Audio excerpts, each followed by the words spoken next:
Maulang Lunes na umaga, heto po ang lagay ng trapiko sa Espanya-Lacson intersection ngayong 6:08 na umaga. Yan sa kaliwang bahagi po ay papuntang Quezon Avenue. Nagkakaroon lang ng bahagyang pagsisikip bahagyang tumitigil po ang mga sasakyan dahil nga po intersection po yan at may stoplight. Yung sa kanang bahagi naman papuntang Quiapo na sa mga sandaling ito ay napakaluwag ng kalsada at walang kaproblema. Pero ingat po tayo mga kapuso kasi balsa ang kalsada. Lipat naman tayo sa C5 Eastwood intersection naman kung doon kayo daraan. Yung sa kaliwang bahagi po ay papuntang Taguig. Nako, yan po ay talagang makapal na ang volume ng mga sasakyan. Talagang nagmisulang parking lot na sa mga sandaling ito. Sa kanan naman papuntang Katipunan ay maluwag pa po ang kalsada at tuloy-tuloy ang daloy ng mga sasakyan. At sa may EDSA Kamuning naman tayo. Ayan.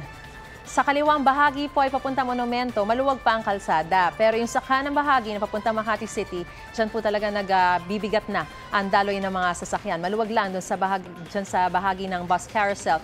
Pero tumitigil din po sila dahil yan, sumasakay po yung mga pasahero. Ingat po tayo mga kapuso. Kapuso, mauna ka sa mga balita. Panoorin ang unang balita sa unang hirit at iba pang award-winning newscast sa youtube.com/GMA News. I-click lang ang subscribe button. Sa mga kapuso naman abroad, maaari kaming masubaybayan sa GMA Pinoy TV at www.gmanews.tv.